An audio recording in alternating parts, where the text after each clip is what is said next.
Hi, I'm Steve, and today I'm going to explore Fort Johnson, New York. The fort here was built in 1749. There's a lot of history in this area. It's a beautiful December day, so let's get to exploring.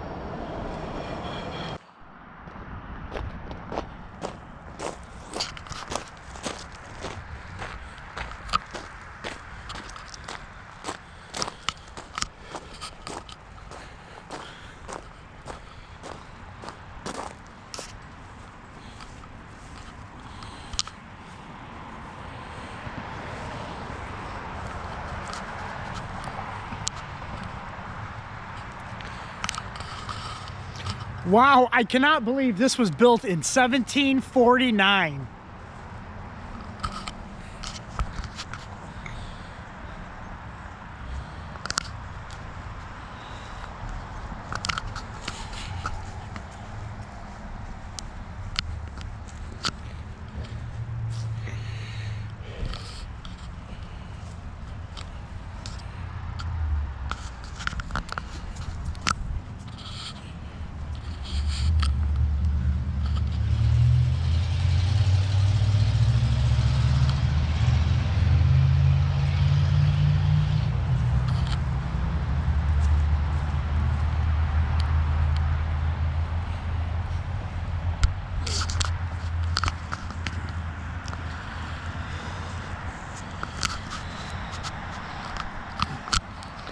Now, Fort Johnson is a National Historic Landmark.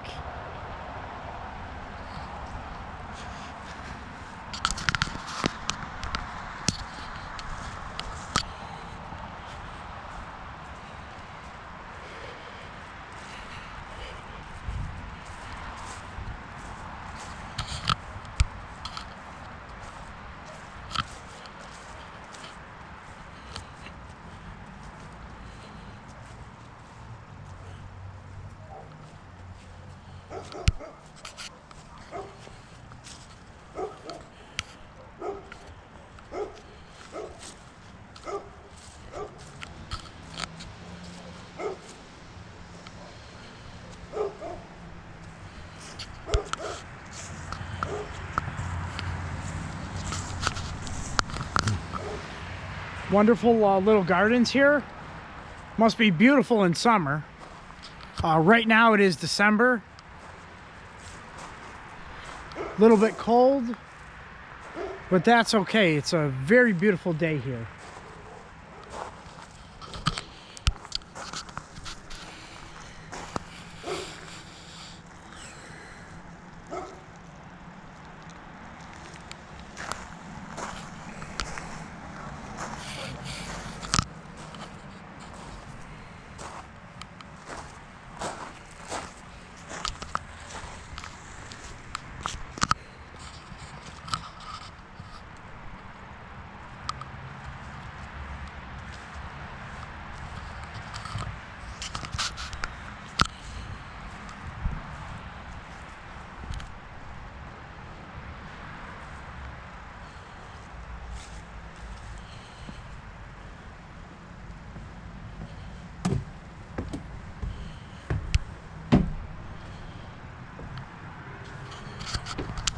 Now, the stone house in front of you was once the largest house in the Mohawk Valley. It was built in 1749 by Sir William Johnson. It was an important military post and Indian council site during the French and Indian War. Sir William represented the British king in all negotiations involving the Six Nations of the Iroquois and other northern tribes. Many conferences were held here with thousands of natives gathering for weeks at a time. The house was fortified in 1755 to protect against the French attacks. In 1763, Sir William gave the house to his son John, who turned the old fort back into the home that you see today. In 1773, John married Mary Watts. the daughter of John Watts, a wealthy merchant and president of the King's Council of New York City. The couple lived here for less than 2 years before John inherited his father's title, and they moved to Johnson Hall. Sir Johnson stayed loyal to the British Crown. By 1776, his family and tenants were forced to flee to Canada. Their property was seized and eventually sold. John Johnson, once the second richest man in America, was compensated by the British government for only a fraction of his losses.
Next, I'm going to go walk around the Veterans Park in front of the volunteer fire department, give you a little bit more history around the area, and then we're going to go visit 2 Catholic cemeteries, and they are both completely different.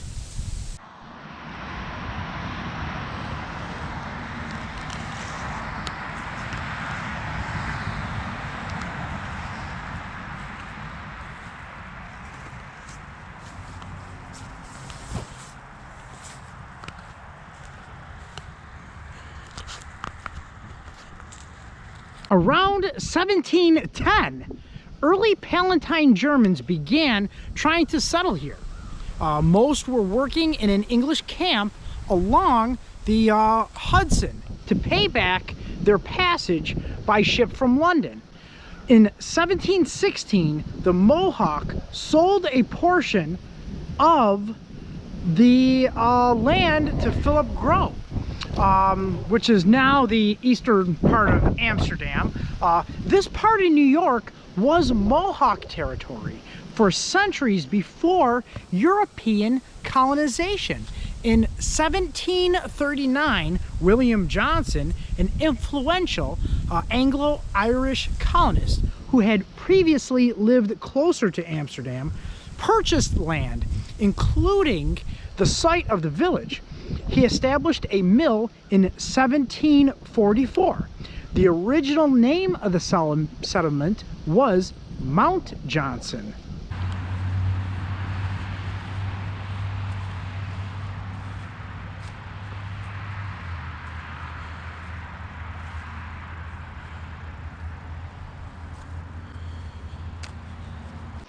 The community was the original seat of power of William Johnson before he moved on to found the city of Johnstown, which is further west.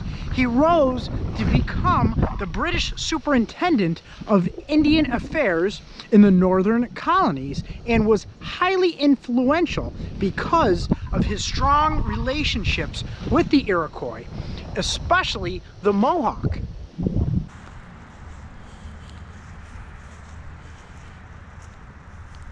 Now we are headed to the cemeteries.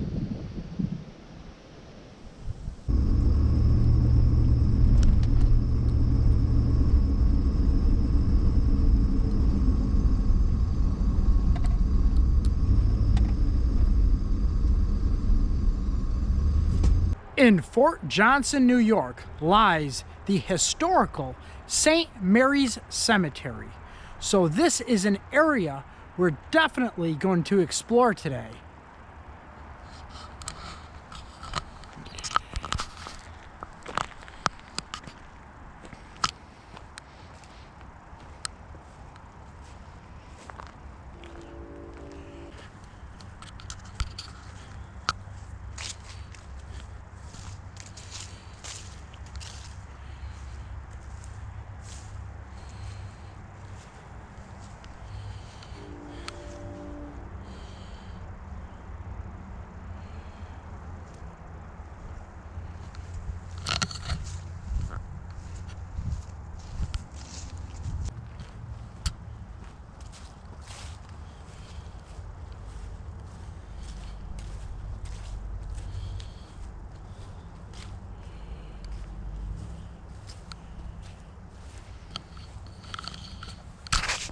We explore historic cemeteries to learn about the past, cultures, history, stories, what people did, how they were remembered in life, and how they will be remembered after life.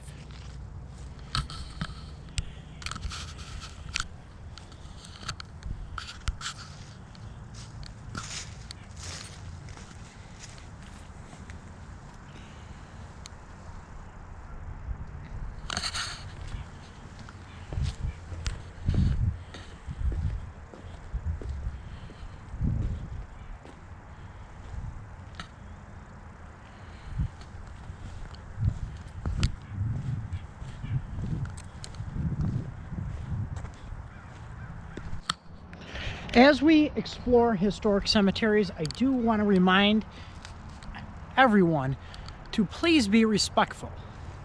If you see a flag lying down, please pick it up. If trash has blown in, please pick it up. If you see branches lying down against a grave site, please move it to the side. One thing we want to do is be very respectful of historical and all cemeteries.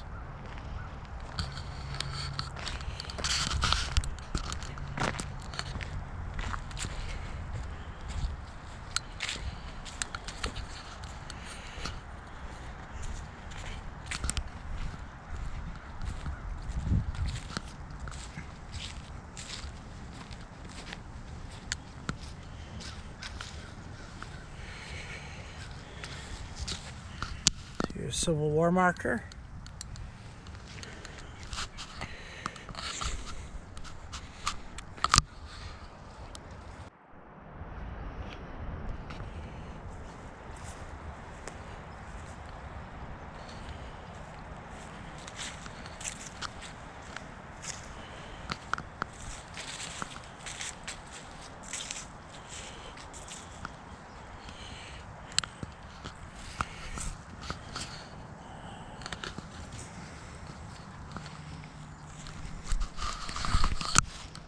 On gravestones, we always find interesting lichen. You usually can find different kinds of mushrooms around the area. Conifers are commonly planted in cemeteries.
This is a very beautiful area coming up here, very unique. The gravestones are made out of something called white bronze, or people like to call them zinky. They are hollow. They're supposed to repel moss and lichen. Most of them existed on the East Coast in the late 1800s, or Eastern United States in later 1800s. You can notice them. They almost have a bluish tint to them.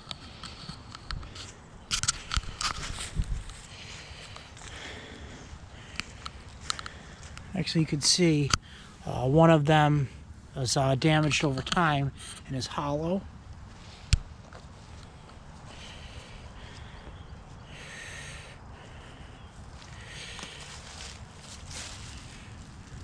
And this one was made in Bridgeport, Connecticut.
And some monuments are quite substantial in size, especially in a lot of the Catholic cemeteries that I have had the pleasure of visiting.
Now, I hope you liked that cemetery. The next one I'm gonna go to is completely different. The feel there, the look there, it's a very unique for a Catholic cemetery on this side of the state. I'm currently at St. Joseph's Cemetery, a small historical cemetery, very ornate, very beautiful scenery.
All across America, there are small little roadside cemeteries.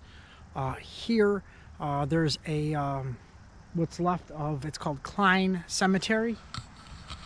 Just a few gravestones still up here.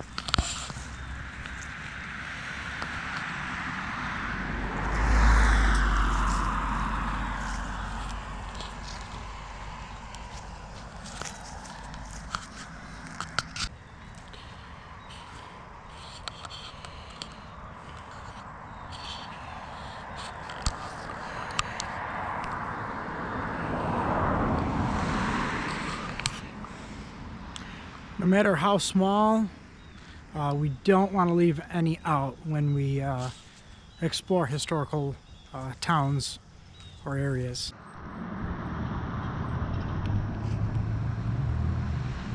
Across America, we have very good men and women that volunteer their time to local fire departments.